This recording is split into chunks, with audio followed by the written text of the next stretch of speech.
রাস্তা সংস্কারের দাবিতে টানা পথ অবরোধ, লরি চালকদের জন্য রাস্তায় খিচুড়ি রান্না গ্রামবাসীদের।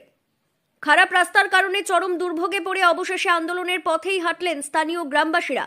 সকাল থেকেই গ্রামবাসীরা টানা পথ অবরোধে সামিল হন। তাদের অভিযোগ, রাস্তা মেরামতের জন্য আগে যে পরিমাণ সরকারি অর্থ বরাদ্দ করা হয়েছিল সেই অর্থের সঠিক ব্যবহার হয়নি, ফলে রাস্তা আগের অবস্থাতেই থেকে যায়, বরং আরো ভেঙে পড়ে।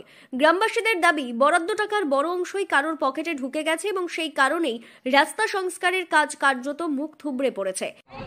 রাস্তার উপরে খিচুড়ি রান্না হচ্ছে, তার একটাই কারণ, দীর্ঘদিন রাস্তার যে বেহাল দুরবস্থা পড়িয়ে হয়ে আছে এই রাস্তার, তার জন্যে আমরা অবরোধটা করে রেখেছি। কি দাবি আপনার? দাবি, এর আগে যত টাকা স্যাংশন হয়েছিল সেই টাকার কাজ হয়নি, সেই টাকা পকেটে চলে গেছে। আজকে এই রাস্তা পুনরায় নতুন করে হোক, সেটাই আমরা চাই। তার কারণ এই রাস্তার যে অবস্থা, মানে ডাস্ট হয়ে আছে, শীতের সময় সবাইয়ের কম বেশি অ্যালার্জি আছে। এখন যে খিচুড়ি রান্না হচ্ছে, সকাল থেকে গাড়িগুলো দাঁড়িয়ে আছে, ড্রাইভাররা খাবে এবং পাশে যারা এই আন্দোলনে সামিল হয়েছে তাদের জন্য, সবাইয়ের জন্যই খিচুড়ি দেয়া হবে।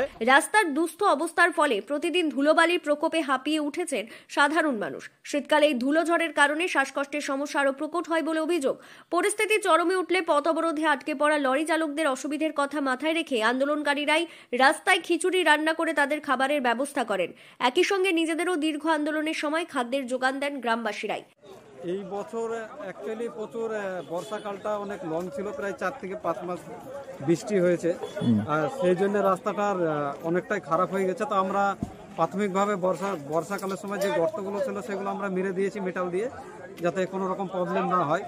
কিন্তু ওই মেটাল দিয়ে মারার জন্য আপাতত এখন এই অতিরিক্ত গাড়ি চলার জন্য ধুলোবালি বেশি উঠছে, সেই জন্য সাধারণ লোকের প্রবলেম হচ্ছে। ওই জন্য ওনাদের দাবি ছিল যে এই রাস্তাটা পিডব্লিউডি এসে তাড়াতাড়ি এটা সমস্যার সমাধান করুক, যাতে ওনাদের সেটা বেনিফিট হয়। আমরা সেটাকে মাথায় রেখে আজকে ওনাদের সঙ্গে কথা বললাম, আর আমরা এই যে ধুলো উঠছে সেটা সমস্যার সমাধান খুব দ্রুত করব। প্রায় কয়েক ঘন্টার অবরোধে পরিস্থিতি জটিল হয়ে উঠলে ঘটনাস্থলে পৌঁছন পিডব্লিউডি বিভাগের আধিকারিক এবং রানাঘাট থানার আইসি।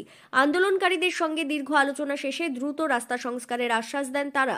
প্রশাসনের আশ্বাসে শেষ পর্যন্ত অবরোধ প্রত্যাহার করেন গ্রামবাসীরা। তবে রাস্তা তৈরির কাজ দ্রুত শুরু না হলে তারা আবারও আন্দোলনে নামবেন বলে সতর্ক বার্তা দিয়েছেন। নদিয়া থেকে মৈনাক দেবনাথের রিপোর্ট, লোকাল 18 বাংলা।